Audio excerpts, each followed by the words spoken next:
ꯍꯜꯒꯦ ꯀꯅꯥ ꯀꯅꯥ ꯂꯩꯕꯅꯣ ꯀꯣꯃꯦꯟ ꯍꯥꯟꯅ ꯑꯝꯇꯪ ꯂꯧꯈꯤꯒꯦ ꯉꯁꯤꯗꯤ ꯀꯣꯃꯦꯟꯁꯤꯁꯨ ꯂꯧꯒꯦꯀꯣ ꯍꯧꯖꯤꯛꯇꯤ ꯏꯌꯥꯔꯄꯣꯔꯠꯇ ꯍꯟꯖꯜꯂꯛꯏꯕꯅꯤ ꯑꯗꯨꯅ ꯇꯞꯅ ꯏꯡꯅ ꯂꯥꯏꯐꯁꯦ ꯇꯧꯒꯦ ꯍꯥꯏꯅ ꯑꯩꯗꯤ ꯊꯣꯛꯂꯛꯑꯕꯅꯤ ꯑꯩ ꯅꯨꯡꯁꯤꯠ ꯌꯥꯝ ꯀꯟ ꯁꯤꯠꯂꯤ ꯃꯄꯥꯟꯗ ꯁꯥꯎꯗꯤ ꯑꯔꯞꯀꯤ ꯋꯦꯗꯔ ꯌꯥꯝꯅ ꯐꯩ ꯁꯥꯕꯁꯨ ꯍꯧꯔꯦ ꯌꯥꯝ ꯁꯥꯊꯤꯅ ꯑꯗꯨꯗꯩꯗꯤ ꯅꯨꯡꯁꯤꯠꯁꯨ ꯌꯥꯝꯅ ꯀꯟꯅ ꯁꯤꯠꯂꯤꯀꯣ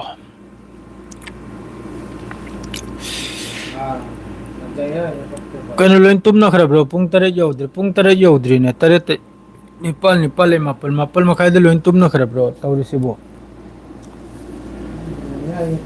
ꯋꯥꯂꯩꯀꯨꯝ ꯑꯁꯂꯥꯝ ꯀꯣꯃꯦꯟ ꯃꯈꯩꯁꯦ ꯍꯥꯟꯅ ꯑꯃꯨꯛꯇꯪ ꯃꯌꯥꯝꯒ ꯏ ꯄꯥꯎꯁꯤ ꯐꯥꯎꯅꯈꯤꯁꯤ ꯀꯔꯤ ꯀꯔꯤꯅꯣ ꯀꯣꯃꯦꯟꯗ ꯄꯥꯎꯁꯤꯅ ꯍꯥꯏꯞꯇꯪ ꯊꯝꯈꯤꯁꯤꯀꯣ ꯉꯁꯤ ꯁꯥꯏꯠ ꯑꯝꯗ ꯊꯝꯈꯤꯁꯤ ꯑꯗꯨꯒ ꯀꯣꯃꯦꯟ ꯃꯈꯩꯁꯦ ꯍꯥꯟꯅ ꯍꯥꯏ ꯑꯦꯝ ꯗꯤ ꯑꯃꯤꯟ ꯁꯥꯍ ꯑꯃꯤꯟ ꯕ꯭ꯔꯤꯁ ꯃꯣꯍꯣꯟ ꯕ꯭ꯔꯗꯔ ꯆꯥꯛ ꯆꯥꯔꯕ꯭ꯔꯣ ꯕꯤꯁ꯭ꯋꯖꯤꯠ ꯃꯣꯏꯔꯥꯡꯊꯦꯝ ꯆꯥꯛ ꯆꯥꯗ꯭ꯔꯤ ꯏꯌꯥꯝꯕ ꯑꯗꯨꯏ ꯃꯇꯨꯡꯗ ꯑꯥꯏ ꯋꯤꯜ ꯑꯞꯗꯦꯠ ꯂꯦꯇꯔ ꯑꯔꯩꯕꯝ ꯁꯨꯐꯜꯂꯥ ꯗꯥꯔꯛ ꯏꯁꯍꯥꯟ ꯀꯦ ꯐꯣꯔ ꯗꯤ ꯗꯥꯔꯛ ꯍꯥꯏꯔꯛꯂꯦ ꯀꯔꯤꯒꯤꯅꯣ ꯑꯩ ꯈꯪꯗ꯭ꯔꯦ ꯅꯍꯥꯛꯅ ꯗꯥꯔꯛ ꯍꯥꯏꯕꯤꯔꯛꯏꯁꯦ ꯌꯦꯡꯉꯨ ꯁꯤꯗ ꯍꯧꯖꯤꯛ ꯇꯨꯝꯗ꯭ꯔꯤ ꯕ꯭ꯔꯗꯔ ꯄꯨꯡ ꯀꯌꯥ ꯇꯥꯔꯕꯅꯣ ꯕꯤꯁ꯭ꯋꯖꯤꯠ ꯑꯗꯣꯝꯗ ꯇꯨꯝꯗ꯭ꯔꯤ ꯗꯗꯥꯒꯤ ꯄꯥꯎ ꯉꯥꯏꯔꯤ ꯁꯀꯤꯅꯥ ꯏꯐꯝ ꯄꯥꯎꯁꯤꯁꯨ ꯑꯗꯨꯝ ꯍꯥꯏꯖꯔꯛꯀꯦ ꯍꯦꯜꯞ ꯅꯨꯡꯉꯥꯏꯔꯤꯕ꯭ꯔꯣ ꯍꯦꯜꯞ ꯅꯨꯡꯉꯥꯏꯔꯤꯕ꯭ꯔꯣ ꯕꯣꯒꯤꯃꯌꯨꯝ ꯁꯍꯖꯥꯠ ꯍꯦꯜꯞ ꯅꯨꯡꯉꯥꯏꯔꯤꯕ꯭ꯔꯣ ꯀꯔꯤ ꯃꯑꯣꯡꯗꯅꯣ ꯍꯦꯜꯞ ꯍꯥꯏꯔꯤꯁꯦ 9:23 ꯇꯥꯔꯦ ꯁꯤꯗ 6:52 ꯑꯣꯏꯔꯗꯤ 7:52 8:52 ꯆꯨꯝꯃꯤ 9:23 ꯆꯨꯝꯂꯦꯅꯦ ꯆꯨꯝꯃꯤ ꯆꯨꯝꯃꯤ ꯃꯇꯝꯁꯤ ꯆꯞ ꯆꯥꯏ ꯄꯥꯎꯁꯤꯁꯨ ꯃꯌꯥꯝ ꯑꯃ ꯑꯀꯨꯞ ꯑꯀꯨꯞꯄ ꯄꯥꯎ ꯃꯌꯥꯝ ꯑꯃꯅꯤ ꯁꯣꯝꯗ ꯑꯜ ꯖꯖꯤꯔꯥꯗ ꯔꯤꯄꯣꯔꯠ ꯑꯃ ꯊꯣꯛꯂꯛꯏꯁꯤꯅꯕꯨ ꯑꯜ ꯖꯖꯤꯔꯥꯒꯤ ꯍꯧꯖꯤꯛꯀꯤ ꯅꯕꯤ ꯕꯦꯔꯤ ꯍꯥꯏꯔꯁꯦ ꯃꯁꯤꯒꯤ ꯇꯔꯞꯇꯒꯤ ꯌꯨ ꯑꯦꯁ ꯑꯃꯁꯨꯡ ꯂꯦꯕꯅꯟꯗ ꯍꯧꯖꯤꯛ ꯁꯦꯁꯐꯥꯏꯌꯔ ꯇꯧꯔꯤꯁꯦ ꯑꯁꯤ ꯃꯥꯒꯤ ꯇꯔꯞꯇꯒꯤ ꯄꯨꯔꯥ ꯔꯤꯖꯦꯛ ꯇꯧꯔꯛꯏꯕꯅꯤ ꯍꯧꯖꯤꯛꯀꯤ ꯅꯕꯤ ꯕꯦꯔꯤ ꯍꯥꯏꯔꯁꯦ ꯑꯁꯤ ꯃꯈꯣꯏꯒꯤ ꯅꯦꯁꯅꯦꯜ ꯅ꯭ꯌꯨꯁ ꯑꯦꯖꯦꯟꯁꯤ NNA ꯗ ꯔꯤꯄꯣꯔꯠ ꯇꯧꯔꯛꯄꯅꯤ ꯁꯤꯁꯐꯤꯌꯥꯔꯒꯤ ꯃꯇꯥꯡꯗ ꯑꯗꯨꯒ ꯍꯧꯖꯤꯛ ꯌꯦꯡꯉꯨ ꯁꯤꯗ ꯂꯥꯟꯁꯤ ꯃꯌꯥꯝ ꯑꯃ ꯇꯨꯀ꯭ꯔꯥ ꯇꯨꯀ꯭ꯔꯥ ꯑꯣꯏꯔꯦꯀꯣ ꯑꯔꯩꯕꯝ ꯁꯨꯐꯤꯌꯥꯟ ꯄꯥꯎꯁꯤꯗꯤ ꯑꯗꯨꯝ ꯍꯧꯔꯛꯑꯕꯅꯤ ꯀꯣꯃꯦꯟꯒ ꯂꯣꯒꯦꯗ ꯑꯗꯨꯝ ꯍꯧꯔꯤꯕꯅꯤ ꯄꯥꯎꯁꯤꯗꯤ ꯇꯂꯞ ꯇꯂꯞ ꯑꯁꯂꯥꯃꯨꯑꯂꯩꯀꯨꯝ ꯋꯥꯂꯩꯀꯨꯝ ꯑꯁꯁꯂꯥꯝ ꯋꯔahmatullahi wabarakatuh ꯆꯥꯔꯀꯣꯜ ꯍꯥꯏꯔꯤ ꯕꯣꯒꯤ ꯃꯌꯨꯝꯅꯤ ꯀꯔꯤꯅꯣ ꯈꯪꯗꯦ ꯏꯔꯥꯟꯁꯤ ꯂꯥꯟ ꯃꯥꯏꯊꯤꯔꯕ꯭ꯔꯣ ꯏꯔꯥꯟ ꯃꯥꯏꯊꯤꯗꯦꯗ ꯂꯥꯟꯁꯤ ꯌꯦꯡꯉꯨ ꯍꯧꯖꯤꯛ ꯏꯖ꯭ꯔꯥꯏꯜ ꯑꯃꯁꯨꯡ ꯑꯃꯦꯔꯤꯀꯥꯒꯤ ꯇꯔꯞꯇꯒꯤ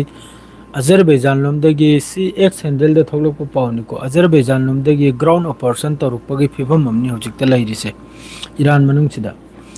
ꯑꯩꯅ ꯁꯤꯗ ꯂꯣꯏꯅꯃꯛꯇ ꯍꯦꯟꯅ ꯅꯨꯡꯉꯥꯏꯇꯕ ꯍꯥꯏꯕꯕꯨ ꯀꯔꯤꯅꯣ ꯍꯥꯏꯕꯗ ꯏꯔꯥꯟꯁꯤꯒꯤ ꯁꯥꯄꯣꯔꯠ ꯑꯃ ꯐꯥꯎꯕ ꯊꯣꯛꯂꯛꯈꯤꯗ꯭ꯔꯤꯕꯅꯤ ꯍꯧꯖꯤꯛ ꯐꯥꯎꯕ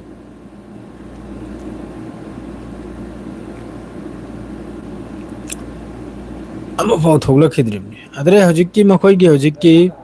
ꯂꯦꯕꯅꯟꯒꯤ ꯁꯤꯁꯐꯤꯌꯥꯔꯒꯤꯁꯦ ꯂꯦꯕꯅꯟ ꯁꯤꯁꯐꯤꯌꯥꯔꯁꯤꯗ ꯍꯥꯏꯔꯤꯁꯤꯅꯕꯨ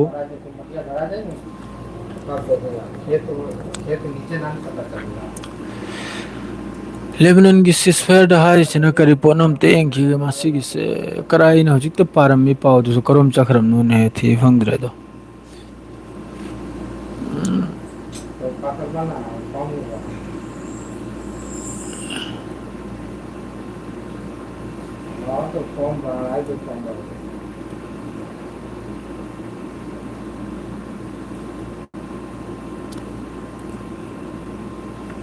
ꯁꯤꯗ ꯃꯥꯅ ꯍꯥꯏꯔꯤꯕ ꯑꯞꯗꯦꯠꯁꯤꯅꯕꯨ ꯍꯧꯖꯤꯛꯀꯤ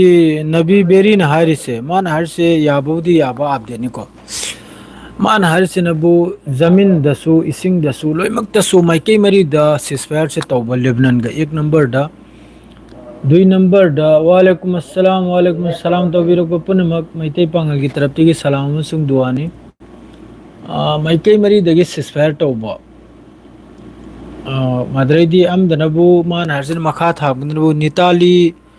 ꯅꯤꯇꯥꯂꯤ ꯔꯤꯚꯔꯁꯤ ꯐꯥꯎꯕ IDFꯀꯤ ꯇꯔꯞꯇꯒꯤ ꯀꯟꯇ꯭ꯔꯣꯜꯅꯤ ꯍꯧꯖꯤꯛ ꯁꯥꯎꯠ ꯂꯦꯕꯅꯟꯁꯤꯗ ꯑꯁꯤꯗꯒꯤꯁꯨ ꯍꯧꯖꯤꯛ ꯁꯥꯎꯠ ꯂꯦꯕꯅꯟꯁꯤꯗꯒꯤꯁꯨ ꯍꯤꯖꯕꯨꯜꯂꯥꯒꯤ ꯂꯥꯟꯃꯤꯁꯤ ꯃꯅꯤꯡꯍꯟꯕ ꯑꯗꯨꯒ ꯁꯥꯎꯠ ꯂꯦꯕꯅꯟꯗ ꯍꯧꯖꯤꯛꯀꯤ ꯃꯈꯣꯏꯅ ꯆꯪꯁꯤꯜꯂꯛꯇꯅ ꯂꯩꯈ꯭ꯔꯤꯕ IDFꯀꯤ ꯂꯥꯟꯃꯤ ꯃꯈꯩꯁꯦ ꯑꯁꯤꯁꯨ ꯃꯅꯤꯡꯍꯟꯕ ꯁꯤꯅꯤ ꯃꯥꯅ ꯍꯥꯏꯔꯤꯁꯦ ꯐꯖꯗꯤ ꯐꯖꯕ ꯋꯥꯅꯤ ꯀꯔꯤ ꯍꯥꯏꯗꯤ ꯑꯅꯤꯃꯛꯇꯒꯤꯁꯨ ꯃꯅꯤꯡꯍꯟꯕ ꯑꯁꯤꯗ ꯃꯥꯅ ꯍꯤꯖꯕꯨꯜꯂꯥꯕꯨ ꯃꯅꯤꯡꯍꯜꯂꯨ ꯍꯥꯏꯔꯤꯁꯦ Hizbullah siri Lebanon gini ma budi maning halpam budi thok tamni maning di asal da IDF ni hal ganip se anong ko jo bi ho asigi mong do kumthra di lomikten phagni adre di aina mamang gi paw du sahara mamne ko Oman gi sagar da America gi Navy gi mathak da Iran gi taraf te gi warning oibo ina drone amasung missile capsule khaina Saudi Arabia and Yemen are not equal. Russia amasung Iran gi pau kari Russia amasung Iran gi pau sinabu Russia gi foreign minister gi taraf te gi su ceasefire से support तो हो जो वारी सांद्रे से Iran का America का जो वारी में सांद्रे से लांच लो जलवे ना होता असी सपोर्ट तो हुई रसिया की तरफ तक सु तो मखा ताबा तुम पाव से कुम थरके को कानून की से हजिक की ओमान की सागर से दसु ओमान की से दसु ईरान की तरफ तक अमेरिका की जहाज का यादा स्ट्राइक तो की मरम से नबो करिनो दा अखोई की कानून दा भारत कानून सागर है तारे को इंडियन ऑक्शन है तारे इंडिया की ऑक्शन दसु अमेरिका की तरफ तक जहाज कयाम फाजल मात्रे ईरान की पोर्ट तक थोलप जहाज पुनमुक से असी लोइना अमेरिका की तरफ तक ब्लॉक तौजलबा फाजलबा डिस्ट्रॉय तौबा अदुगी मरमदगी ईरान की तरफ तक स्ट्राइक से तौखिबनी असिदा होजिक लोमितेन नुआइत्रिसि करिपोना ईरान की मनुंगदगसु वीडियो मयाम थोलई माद्राइदी मखोइगी गेरल फोटो अदुसु चाखिबा थुगाइखिबा अदुगी फोटो वीडियो सु मयाम थोलई ईरान की अदुगा CNN की रिपोर्ट तने से हायरम से अदुगा ईरान न कापचलम ईरान न तौजलम नेप्सरे हाइदेको हजिक मोहगी एयरक्राफ्ट कैरियर गेरल फोर्ड हाइब्रा करी है अदुगी मथक्ता याम साथिना सोकपगी वानी मखा ताबदनबु सोमद पाउसी ईरान अमसुंग इजराइल ईरान अमसुंग अमेरिका सिगी पाउसी नते हजिक इंपोर्टेंट और से इंपोर्टेंट से हजिक करना द गजा अमसुंग लेबनान सिने गजा सिदे यामना साथिना अल जजीरा की रिपोर्ट मखै सिदे सीबगी IDF ना जुलुम तौबगी पाउ ngang थोकले से हजु फाउद गजा मनुंग सिदे जो तो लाइब पाउ मखै से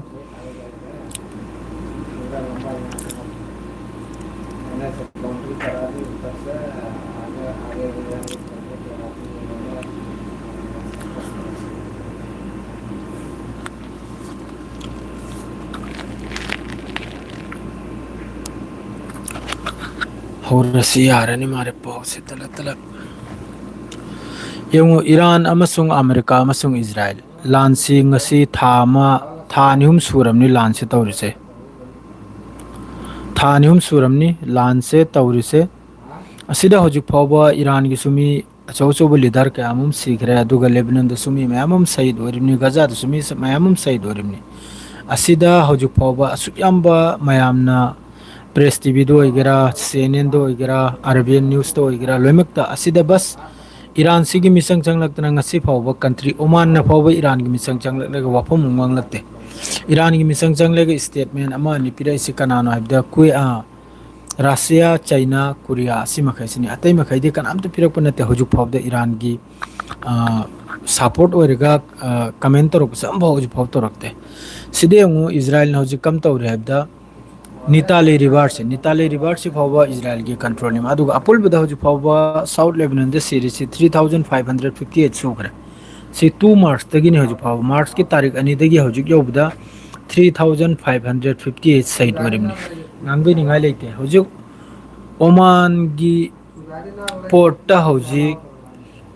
अमेरिका की जहाज ता स्ट्राइक तो खुदो हजि माइके मरी दगी ईरान की तरफ तगी नि मिसाइल अमसुंग ड्रोन कापचल खरिसे असिगी दे हजु माइके मरी दी कंडेम तो बुथोलकनी अरब कंट्री फाउ कंडेम तो रकनी अदुगा हजि पावमनबु कनम द CNN की पावनी को अजरबैजान लोमदगी अजरबैजान की बॉर्डर सोमदगी हजि ईरान की मनुंग सिदा ग्राउंड ऑपरेशन मसाइने डोनाल्ड ट्रम्प ना हायरम बुवाम लयाबा आई ईरान की मनुंग दगी यूरेनियम से लौजल बंगा मेन सेकेंड अमतन आइबु कनाबतन थिंग लोयना अदुगो वासिम शहर में जब तक अमेरिका की फोर्स की मथकता लान तौरकलेगा अमेरिका की फोर्स सीद्री फाव अमेरिका की आर्मी सीद्री फाव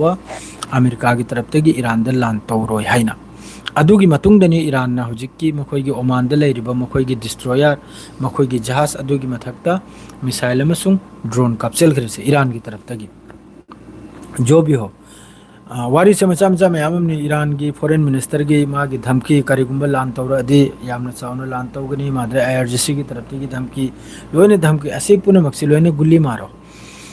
सिदा मरुओइब पोट हाइबो अमेरिका न सुम वारी सानरिबा इजराइल न सुम वारी सानरिबा असे पुनमक्से मखोइगी ओंथोकन चावग्रो पॉलिटिक्स हमने करीगे हाइबि सिदा अमेरिका की तरफ तगी रिपोर्ट खरम चुलाई मखोइदो खुचु खुलाई वातपा मखोइदो इंटरसेप्टर वातपा अमम वातपा असी मखैसी अमेरिका अमसुंग इजराइल की तरफ तगी हौजिक सेमजल लांजलिमनी अदुगा आईडीएफ की तरफ तगी हौजिक हिजबुल्लाह गा सिसफायर तौरिसे लेबनान के सिसफायर तौरिसे आईडीएफ की तरफ तगी याद आबा आईडीएफ की चीफ की तरफ तगी हौजिक की सिसफायर से मखोई याद है अदुई मथक्ता अरांग अमक हिजबुल्लाह की तरफ तगी अटैकता एवं साउथ लेबनान से यामना साथीने ईरान की सु बाप नि हिजबुल्लाह से ईरान की सु फादर ने हिजबुल्लाह से ऐगी हिसाब तने हर से करेगा ईरान ने चुमी मिसाइल मंगा तरा कापलमी अमेरिका की मथक्ता मद्रेदी तेल अवीव की मथक्ता चुम्मी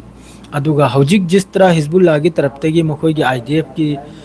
मखोई की मी लेफम होइगेरा आर्मी लेफम होइगेरा मखोई की चेक पोस्ट होइगेरा जो भी हो मखोई ने जोर जो हौजिक लौजल ग्रिबा है साउथ लेबनान दा मखोई ने कब्जा तौग्रे मखै है असिगी मथक्ता हिजबुल्लाह की तरफ तगी ड्रोन अटैक अमसुंग रॉकेट अटैक से पूरा सथिक है दु चप चाबी मफुंदा पूरा हिट ओइरिमनी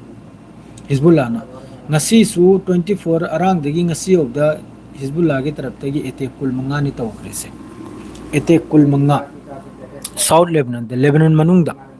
लेबनान मनुंग हाइबदि असाइगी लेबनान बॉर्डर दगी निताली रिवर सि फावबा हिजबुल्लाह ना कंट्रोल से मखोइ ना काबकम तौरमनिना अदुरा लेरिबो मखोइगी भेहिकल मखोइगी मरकाबा तेंग मखोइगी अमा अमा मखोइगी जो इक्विपमेंट मखैदो असिदा मखोइगी आयरन ड्रोम मखोइगी बैटरीज मरी मंगाम सु यावख्रे हिजबुल्लाह की तरफ तगी याम फजन जवाब तौरे हिजबुल्लाह ना गजा दा हौजी यामना कने गजा के सिसफायर तौरम मखैदो कराइने पाउ खुदिंगे ना हंगिमी कराइ तुमिन ले इजिप्ट पूरा इजिप्ट की तरफ तगी हौजिक फावबा स्टेटमेंट अम फाव लागते तुर्की की तरफ तगी अम फाव लागते बस सिदा इस्लामिक कंट्री बांग्लादेश इंडोनेशिया माद्रेदी कतर बहरन अम मसिना नहल खरनी मवांग मस्जिद अल अक्सा के कंपाउंड इजराइल की आईडीएफ की तरफ तगी इजराइल की लानमी की तरफ तगी माद्रे मखोई की बेन गिबिर हाइना हुइनाव मसाम लेयुने सेंग हाइबदा अदुना बेहुरमती तौबदो मखोई कंडेम तौरे बस कंडेम खक्तनी अदुगा नंग सी करिगिनो नंग सिरे चंगी साइना खुपी थिलेगो वांगांग बै मखोइदे खेमता लेते ना गजा की मियोइ द लेब्रा ना इजिप्ट लेब्रा ना कतर द लेब्रा ना सऊदी अरब द लेब्रा कनिमत लेते नंग सी तौरिसे करने नंग सी तौरिसे ने जवाब पीरिसि कनाना द हिजबुल्लाह यमन की हुती हमास अमसुंग ईरान से लखा फत्र सुमा फिलिस्तीन की दमक्तरी मा लान तौदुन चली अदुगा लेबनान की दमक्त सुमा लान तौदुन चली हौजिक मखोई की अकुप्प पॉलिटिक्स हाइबु लोटना ईरान की मथक्सिदा ईरान की आइसलैंड कया सिदा हौजिक की खारक आइसलैंड लेरी अदरैदी कसिम आइसलैंड लेरी असम तौदना मयाम स्ट्रेट ऑफ हॉर्मुज मया सिद लेराबा असिदा लान सी तौरकपगी फिफम नि मखोई नि लोटना अकलबना सि लोटना नुमदांग अमदा तौरकदौरिमनि स्ट्राइक से सोइद्रमनि अदुगिनि सिलांगजल से अमेरिका होइगरा इजराइल होइगरा माद्रेदी हौजे हमका straight of Hormuz UK German France असे मखैसे हमका जहाज पुदना नेटो फाव लाखरमनि स्ट्रेट ऑफ हॉर्मुज सिदा असाइगी ईरान की तरफ तगी इसिंग मनुंग दे थमग्रबो बॉम्ब मखैदो अदु संदोपगिनि क्लीन गिना ने लाइमनि मचिन थेरिमनि सि ईरान की मथक्ता करिगुंबा अमेरिका अमसुंग इजराइल ने लान से तौरकपा हौबगा अरांगसु ईरान की एयर स्पेस से हौजिकसु पूरा क्लियर ने ईरान की एयर स्पेस से पाइदन लेरिसे बस अमेरिका की एयर फोर्स की मखोइगी अखोइगी रिफ्यूलिंग एयरक्राफ्ट माद्रेदी कनोम की लेरे फ्रांस की लेरे माद्रेदी यूके की लेरे असिगी फ्लाइट मखैसे अदुम ईरान मथक्सिदा पाइदन लेरिमनि करिगी पाइरिमनो असाइगी बेस मखैसिदगी जेट फाइटर से पाइखलेगा मथक्ते रिफ्यूलिंग अमदि तौबो मथौ तायबा अदुगी नमक्ता मखैसे पाइदन अदुम अरांगदगी सि 24 घंटा अदुम पाइदन लेरिमनि अदुगा ईरान की एयर स्पेस से अरांगदगी पूरा खाली नि नांदगी पूरा खाली है पूरा क्लियर नहीं अदुना दि मयाम अमन सुलान की मरम द खंगबो मयाम न हाइरम दबो करिगुंबा ईरान की मथक सिरा चौब इतेक अमा तौरकपगी फिवम दा असिनी मखोइना हाइनरिसे अदु ईरान सु रेडी नि लान की दमक्ता अमक्तंग थेंजनरेगा अमक्तंग थुगाइनरेगा अमक्तंग लो यंगथोकनरदी यामना फगने नै खल्लिको यामना फगने नै खल्ली आइगी हिसाबता नत्रदि नुमिचुपा ईरान अदुम लंगजलमले अमेरिका अदुम लंगजलमले माद्रेदी गजा अदुम तौजलमे हिजबुल्लाह अदुम तौजलना नुमिकी हाइब वारकपम यावरे ngasi hauji ईरान की तरफ तगी ओमान की कनम द पोर्ट मया द अमेरिका की डिस्ट्रॉयर वगैरह अमेरिका की जहाज वगैरह अदुरा अटैक तौखरिदो अदुरसु अमेरिका दम लेबो तारगदी इजराइल ने दम लेबो तारगदी ईरान की मथक्ता लान तौबा यारमनाबा अदु तौद्रियाबा हुजुक फावबा असिदे ईरान हारिसिनबो अदुगुंबा मखोयगी हौजिकी जहाज तुना ईरान दगी थोकपा ईरान की पोर्ट दगी थोखिबा जहाज कया मखोयना फाजलबा अमसुंग अदु ममिंग ब्लॉक नीतना अमेरिका की ब्लॉक हारदो अदुनी अमेरिका ना अदुनी ब्लॉक तौरिदो अदुरे ईरान की तरफ तगी जवाब पीखियाबा अदुरसु मखोय हलगाडी हलबियारमने अदुम को हंदे हुजुक फावबा कहीं I am sorry my dear हायरेने पाक हेक्टे तौय होगे एटेक्टी मखोय ब्रदर अमक्तंग तौथोकलेगदी यामना शांति होगिना खल्ली करी गायदी नुमित चुपे यंगुसिदा पोइनम खगलै नुमित चुपा लेबनान द सुमीसी कोमपोखे अवात पिद मिसी 15 कुलसिदि नुमित चुपा लेबनान सिदे सईद ओइरिमनी बेकसुरमी अदुगा लोइनना गजा सिदा नुमित चुपा मी मंगा ग तरागा गजा सिदा सु नुमित चुपा सईद ओइरिमनी अदुगा मरक मरक अमक ईरान की आइसलैंड कयाद ईरान की स्ट्रेट ऑफ हॉर्मुज तो होगिरा ईरान की जहाज तो होगिरा अदुम बोइलेसन से अदुम तौदन चलमनी अमेरिका अमसुंग इजराइल की तरफ तगी अदु करी तौनी ईरान की लीडर के अनु सईद होइरिबा अमक की स्ट्राइक तुरो मी निफुनी अदुगा लोगेदा अंगांग चामगा हुंफुगा निपालमसु अदुई मतुंग ईरान न करी तौग्रे ईरान न कसु तौदे अदुगा सोमदा लैरिबा मिडिल ईस्ट की इस्लामिक कंट्री मखैसिना याम कन्ना बहरन जोरांग मी कुल कुल मंगाने फारिबा असुम तौदना मयाम फागतली कतर लोमदो एगरा दुबई दो एगरा जिसादो एगरा दुगा हौजिक की कुवैत की दुसु कुवैत की एयरपोर्ट ते स्ट्राइक तौखिब दुसु यामना कन्ना हौजिक मखोय इंक्वायरी तौरी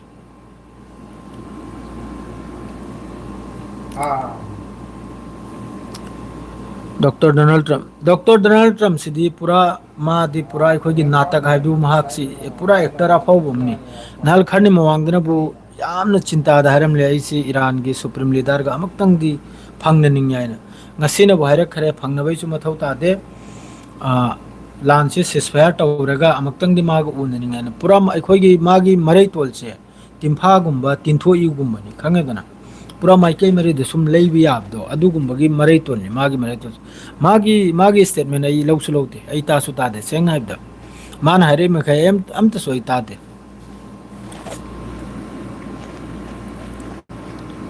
आई लोइमक की मेसेज पारी सुनाओ ma'am अद्रई the ngasi aina facebook ta video am ga su facebook ki wari mateng hotanga tawjaram ga ko adugo pawdam ko kum jajrake facebook ta ngasi yamne important ni mamang gi pawdu soina haram mamne bisnupia manipuri bisnupia asina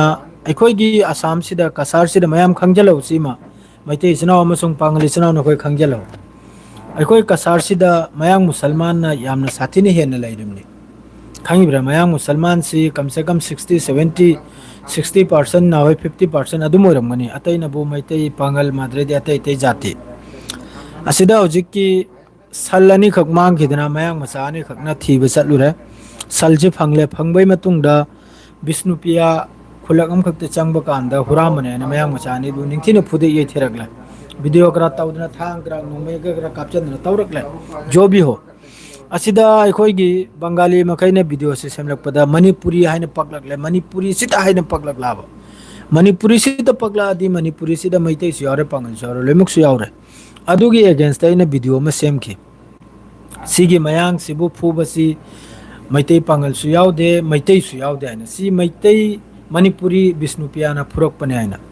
अदुदा एके अंगौ हाइना मैतै रामादु विष्णुपियारा इ खंगद्रेको याम साथी ने माना comment फत्ता फत्ता तो रे सक्थु मिनाय मचा दु अताइना अदु आइना हाइरे दु आइगी मिबु कल्लिमना बा आइगी लोन लोली बा मैतै अमसुंग मैतै पांगल बु कल्लिमना बा मयांग असै मरो मयांग मखैना बंगाली मखैना वीडियो दु सेमलक पदुरा बस क्लियर दु तौथोकलमद्रे मणिपुरी ताहिरम लाबा मणिपुरी मुस्लिम हाइब्रा मणिपुरी मैतै हाइब्रा नाहै मणिपुरी विष्णुपिया हाइबदु हाइरमद्रे बस मणिपुरी खक्ता हाइरम ला मणिपुरी खक्ता हाइरमदि आइसु यावखराबा होजिकि फुबदुदा मैतै सु यावराबा अदुगी सेंगदोकलमबदुरा मागी करी नुंगाइतब लेबनो खंगदेको मा याम थिन थिन गांगलई माय प्रोफाइल दोइ नपलेगा मक्तंग माबु सिटलाउन सितो काइन तोय मादु ओइराने दुम इंगथरा अदरे दुई नंबर दनबो अखोइगी सोशल मीडिया सिदा मियोय खरमा इंक्वायरी तौदबिदा वीडियो से याम कने सेमली मादरेदी दुई नंबर दनबो मणिपुर की पेज नते मासे ग्रुप निको इरमदम मणिपुर हाइब्रा इरमदम मणिपुर हाइब्रा खजितंग हलबीरो रिक्वेस्ट निको करेगा दिन हाक न जॉब पोस्ट तौर मकई दो एडमिन न खोई देने न हरसे माय ग्रुप टू बुदी चावरम निको 86 87 के र कइनो नि ꯑꯗꯨ ꯃꯥꯅ ꯖꯣꯕ ꯄꯣꯁ ꯇꯧꯔꯛꯏꯗꯣ ꯏꯔꯝꯗꯝ ꯃꯅꯤꯄꯨꯔꯗꯨꯅ ꯖꯣꯕ ꯄꯣꯁ ꯇꯧꯔꯛꯏꯗꯣ ꯃꯩꯇꯩ ꯑꯣꯏꯒꯦꯔꯥ ꯄꯥꯡꯒꯜ ꯑꯣꯏꯒꯦꯔꯥ ꯄꯨꯔꯥ ꯀꯝꯃ꯭ꯌꯨꯅꯦꯜ ꯑꯣꯏꯕ ꯄꯨꯔꯥ ꯐꯨꯅꯍꯜꯕ ꯈꯠꯅꯍꯜꯕꯒꯤ ꯄꯣꯁ ꯉꯥꯛꯇꯅꯤ ꯑꯗꯨꯁꯨ ꯈꯖꯤꯛꯇꯪ ꯍꯜꯕꯤꯌꯨ ꯁꯦꯡꯅ ꯍꯥꯏꯕꯗ ꯅꯨꯡꯉꯥꯏꯇꯦ ꯄꯣꯁ ꯃꯈꯩꯗꯣ ꯄꯥꯔꯒ ꯃꯩꯇꯩ ꯄꯛꯂꯦꯒ ꯄꯥꯡꯒꯜ ꯄꯛꯂꯦꯒ ꯅꯥꯒꯥ ꯄꯛꯂꯦꯒ ꯀꯨꯀꯤ ꯄꯛꯂꯦꯒ ꯑꯃꯃꯨꯛ ꯄꯛꯂꯦꯒ ꯅꯪꯅ ꯑꯣꯏꯗ ꯄꯥꯗꯕ ꯃꯌꯥꯝ ꯑꯃ ꯄꯣꯁ ꯇꯧꯔꯗꯣ ꯑꯗꯨ ꯈꯖꯤꯛꯇꯪ ꯂꯦꯞꯄꯤꯌꯨ ꯁꯦꯡꯅ ꯍꯥꯏꯕꯗ ꯐꯖꯗꯦ ꯏꯔꯥꯡ ꯁꯥꯒꯠꯄꯤꯒꯅꯨ ꯂꯣꯏꯔꯦ ꯑꯗꯨ ꯈꯛꯇꯅꯤ ꯑꯗꯣ ꯍꯧꯖꯤꯛ ꯏꯔꯥꯟꯒꯤꯁꯤꯗ ꯀꯔꯤꯅꯣ ꯍꯥꯏꯕꯗ ꯀꯨꯅꯨ ꯊꯤꯛ ꯂꯩꯕ ꯅꯠꯇꯦ ꯁꯤꯗ ꯌꯦꯡꯉꯨ ꯒꯖꯥꯗ ꯏꯖ꯭ꯔꯥꯏꯜꯒꯤ ꯏꯁꯇ꯭ꯔꯥꯏꯛꯇ ꯏꯖ꯭ꯔꯥꯏꯜꯅꯁꯨ ꯒꯖꯥ ꯃꯅꯨꯡꯗ ꯁꯍꯤꯗ ꯇꯧꯊꯣꯛꯏ ꯃꯤ ꯃꯈꯩꯁꯦ ꯃꯈꯣꯏꯒꯤ ꯏꯁꯇꯦꯠꯃꯦꯟꯗ ꯀꯔꯤ ꯍꯥꯏꯅ ꯂꯥꯛꯏ ꯈꯪꯕ꯭ꯔꯥ ꯃꯈꯣꯏꯒꯤ ꯏꯁꯇꯦꯠꯃꯦꯟꯗ ꯂꯥꯛꯏꯁꯤ ꯀꯔꯤꯅꯣ ꯍꯥꯏꯕꯗ ꯍꯃꯥꯁꯀꯤ ꯃꯤꯅꯤ ꯁꯤꯅꯤ ꯑꯉꯥꯡ ꯁꯨꯠꯇ ꯄꯤꯛꯄ ꯍꯜꯂꯁꯨ ꯀꯩꯅꯣꯝꯁꯤꯗ ꯑꯩꯈꯣꯏꯒꯤ ꯒꯖꯥꯁꯤꯗꯅꯦ ꯑꯉꯥꯡ ꯑꯄꯤꯛꯄ ꯑꯃ ꯍꯥꯠꯇꯣꯛꯂꯁꯨ ꯃꯈꯣꯏꯅ ꯍꯦꯛꯇ ꯍꯥꯏꯔꯤꯁꯤ ꯀꯔꯤꯅꯣ ꯍꯥꯏꯕꯗ ꯍꯃꯥꯁꯀꯤ ꯃꯤꯅꯤ ꯁꯤꯅꯤ ꯍꯧꯖꯤꯛꯀꯤ ꯒꯖꯥꯁꯤꯗ ꯃꯈꯣꯏꯒꯤ ꯀꯩꯅꯣꯝ ꯇꯧꯔꯤꯁꯦ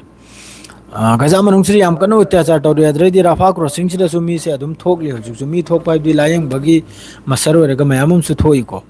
ꯑꯗꯨ ꯉꯁꯤ ꯅꯨꯡꯗꯥꯡꯁꯤ ꯌꯥꯝꯅ ꯆꯥꯎꯕ ꯂꯥꯟꯒꯨꯝꯕ ꯑꯃ ꯖꯦꯁꯥꯝꯗꯤ ꯑꯣꯏꯔꯛꯄꯒꯤ ꯆꯥꯟꯁ ꯑꯃꯗꯤ ꯂꯩꯔꯦ ꯀꯔꯤ ꯍꯥꯏꯕꯗꯤ ꯖꯤꯁꯇ꯭ꯔꯥ ꯍꯧꯖꯤꯛ ꯃꯈꯣꯏꯅ ꯂꯥꯡꯖꯜꯂꯤꯕ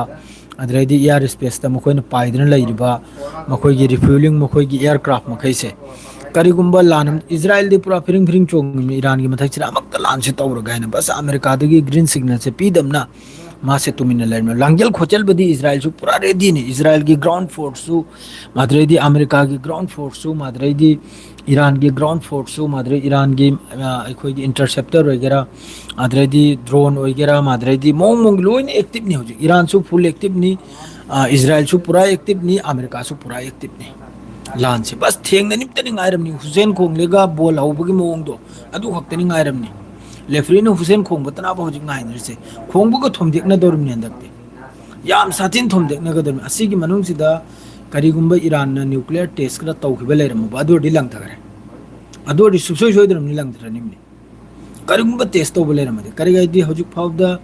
ꯏꯔꯥꯟꯗ ꯅ꯭ꯌꯨꯀ꯭ꯂꯤꯌꯔ ꯌꯨꯔꯦꯅꯤꯌꯝꯁꯤ ꯏꯔꯥꯟꯅ ꯏꯟꯔꯤꯁꯃꯦꯟꯁꯤ ꯇꯧꯗꯨꯅ ꯂꯣꯏꯈ꯭ꯔꯕ ꯃꯌꯥꯝꯒꯤ ꯔꯤꯄꯣꯔꯠꯁꯤꯅ ꯍꯥꯏꯅꯔꯛꯏꯕꯅꯤꯀꯣ ꯇꯧꯗꯨꯅ ꯂꯣꯏꯈ꯭ꯔꯦ ꯑꯗꯨꯅꯅꯤ ꯏꯔꯥꯟꯅ ꯑꯁꯨꯛ ꯌꯥꯝꯅ ꯄꯋꯥꯔꯐꯨꯜꯗ ꯋꯥ ꯉꯥꯡꯂꯛꯏꯁꯦ ꯑꯃꯦꯔꯤꯀꯥꯒꯨꯝꯕꯕꯨ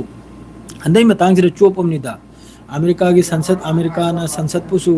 ꯄꯨꯔꯥ ꯑꯩꯈꯣꯏꯒꯤ ꯌꯥꯝ ꯁꯥꯊꯤꯅ ꯆꯩꯔꯝꯃꯕꯅꯤ ꯃꯈꯣꯏꯒꯤ ꯁꯟꯁꯠꯄꯨꯁꯨ ꯆꯩꯔꯝꯃꯕꯅꯤ ꯌꯥꯝ ꯁꯥꯊꯤꯅ ꯑꯃꯦꯔꯤꯀꯥꯒꯤ ꯄꯥꯔꯂꯤꯃꯦꯟꯗ ꯗꯣꯛꯇꯔ ꯇ꯭ꯔꯝ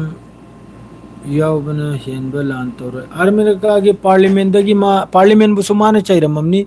ꯑꯗꯨꯒ ꯄꯥꯔꯂꯤꯃꯦꯟꯗꯨꯗꯁꯨ ꯃꯥꯅ ꯍꯥꯏꯔꯝꯃꯕꯅꯤ ꯑꯩꯈꯣꯏ ꯂꯥꯟꯁꯨ ꯉꯝꯒꯅꯤ ꯑꯃꯁꯨꯡ ꯁꯤꯁꯐꯤꯌꯥꯔꯗꯁꯨ ꯑꯩꯈꯣꯏ ꯉꯝꯒꯅꯤ ꯍꯥꯏꯅ ꯑꯩꯈꯣꯏꯒꯤ ꯃꯥꯏ ꯄꯥꯛꯂꯛꯀꯅꯤ ꯍꯥꯏꯅ ꯑꯃꯦꯔꯤꯀꯥꯅ ꯁꯤ ꯗꯣꯅꯥꯜड ꯇ꯭ꯔꯝꯒꯤ ꯋꯥꯁꯤꯗ ꯄꯜꯂ ꯃꯁꯤ ꯑꯆꯧꯕ ꯆꯤꯟꯊꯤꯕꯅꯤꯅꯦ ꯅꯈꯣꯏꯕꯨ ꯃꯆꯤꯟ ꯊꯤꯕꯗ ꯃꯉꯣꯟꯗ ꯍꯦꯟꯅ ꯂꯩꯈꯤꯗ꯭ꯔꯕꯅꯤ ꯄꯉꯥꯡꯇꯅꯤ ꯉꯥꯡꯉꯤꯁꯦ ꯑꯌꯨꯛꯅ ꯑꯃ ꯂꯧꯔꯥꯡꯅ ꯑꯃ ꯅꯨꯡꯊꯤꯜꯅ ꯑꯃ ꯄꯨꯔꯥ ꯃꯊꯣꯡ ꯃꯔꯝ ꯅꯥꯏꯗꯕ ꯖꯥꯠꯇꯨꯅꯤ ꯏꯔꯥꯟꯒꯤ ꯇꯔꯞꯇꯒꯤ ꯍꯥꯏꯔꯛꯄ ꯑꯃ ꯍꯥꯏꯔꯛꯄ ꯑꯁꯤꯅꯤ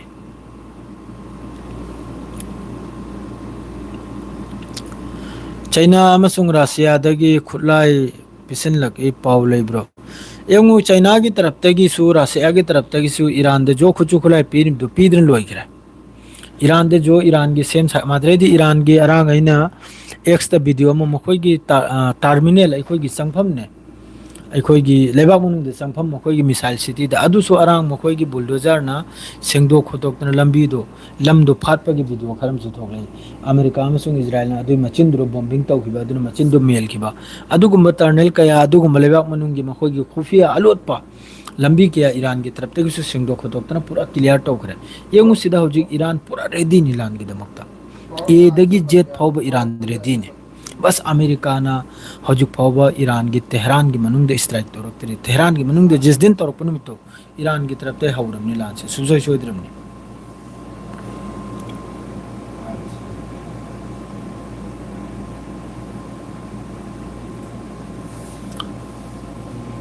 ꯏꯐꯝ ꯍꯨꯁꯦꯟ ꯕ꯭ꯔꯗꯔ ꯋꯥꯔꯧꯒꯅꯨ ꯑꯩ ꯋꯥ ꯈꯔ ꯍꯥꯏꯒꯦ ꯃꯗꯨꯗꯤ ꯃꯅꯤꯄꯨꯔꯒꯤ ꯑꯦꯅꯤ ꯑꯦꯛꯁ ꯋꯥꯏ ꯖꯦꯠ ꯏꯁꯨ ꯑꯃ ꯐꯥꯎꯕ ꯏꯟꯐꯣꯔꯃꯦꯁꯟ ꯄꯤꯔꯛꯀꯅꯨ ꯃꯔꯝ ꯂꯩ ꯒ꯭ꯌꯥꯟ ꯇꯥꯑꯣ ꯀꯔꯤ ꯃꯔꯝꯅꯣ ꯑꯗꯨꯁꯨ ꯍꯥꯏꯕꯤꯔꯛꯂꯝꯃꯨꯗꯅ ꯏꯐꯝ ꯍꯨꯁꯦꯟ ꯑꯃꯨꯛꯇꯪ ꯃꯔꯝꯗꯨꯁꯨ ꯀꯔꯤ ꯃꯔꯝꯒꯤ ꯃꯔꯝꯅꯣ ꯑꯗꯨꯁꯨ ꯑꯝꯇꯪ ꯍꯥꯏꯕꯤꯔꯛꯑꯣ ꯑꯂꯥꯜꯕꯗꯨꯕꯨꯗꯤ ꯑꯩꯈꯣꯏ ꯑꯂꯥꯜꯕꯅꯤ ꯍꯥꯏꯒꯅꯤ ꯑꯦꯅꯤ ꯑꯦꯅꯤ ꯀꯩꯅꯣꯃꯁꯨ ꯖꯣ ꯁꯣꯁꯤꯌꯦꯜ ꯃꯦꯗꯤꯌꯥꯗ ꯄꯥꯎꯕꯨ ꯊꯣꯛꯂꯛꯑꯗꯤ ꯆꯨꯝꯕ ꯑꯂꯥꯟꯕꯗꯨ ꯊꯤꯔꯒ ꯑꯆꯨꯝꯕꯗꯨꯗꯤ ꯑꯩꯈꯣꯏ ꯍꯥꯏꯔꯛꯀꯅꯤ ꯃꯁꯤꯗ ꯀꯅꯥꯝꯇꯅ ꯊꯤꯡꯕꯤꯔꯛꯄ ꯑꯃ ꯇꯧꯕꯤꯔꯛꯄꯗꯨꯗꯤ ꯇꯧꯒꯅꯨ ꯑꯗꯨꯒ ꯐꯥꯜꯇꯨ ꯋꯥꯗꯤ ꯑꯩꯈꯣꯏꯁꯨ ꯉꯥꯡꯂꯛꯂꯣꯏꯍꯦ ꯖꯣ ꯑꯆꯨꯝꯕꯗꯨꯗꯤ ꯉꯥꯡꯂꯛꯀꯗꯧꯔꯤꯕꯅꯤ ꯃꯅꯤꯄꯨꯔꯒꯤ ꯏꯁꯨꯗ ꯑꯣꯏꯒꯦꯔꯥ ꯀꯁꯥꯔꯒꯤ ꯏꯁꯨꯗ ꯑꯣꯏꯒꯦꯔꯥ ऑल वर्ल्ड के इशूद होइगेरा जो लाल बदुरी लाले हायरकदौरिमनि नंगी एनी कम्युनिटी ओइसन अइनसु लालदि लाले हाइबिरो डायरेक्ट वानी क्लियर वानी आइगिदे सिदा मिचंग मिखागी करिमत वा लेबे नते कनामते मिचंग मिखासु लौरो है जो चुम्बदो चुम्मी हारकनी लालबदो लाले हारकनी खतनगनु चाइनगनु नुंसिनना लैवाने सिगी मेसेज सिमदि हमेशा लाकनी मैते पांगल की तरफ तगी मैते पांगल की तरफ तगी कुनो दिन द इरांग सागत लोय कुनो दिन द कम्युनल ओइबा स्टेटमेंट पिरक लोय मैते पांगल की तरफ तगी शांति ओइबगी स्टेटमेंट लाकनी आइगी चिंदगी अयिंबगी दमक्ता खनरग हुई चिकनद्रेने हु चिकन खोइबु ज्ञान ताउने हुई चिकनबु उब्रा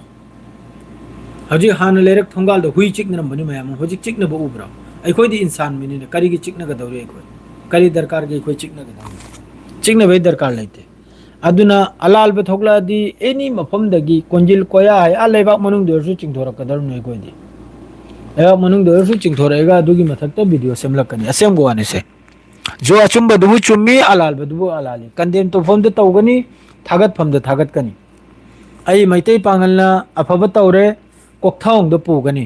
मैतैनसु फजब लंबी चले कोकथोंग पुगनी एनी कम्युनिटी नसु फजब लंबी चले कोकथोंग पुगनी फत्तब लंबी चले खोंग मखादा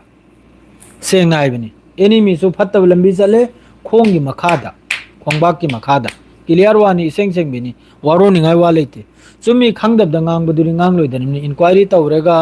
अचुम्बदो अचुम्बा कनोमदो स्टेटमेंट दो मयाम द ताहल गनिमनी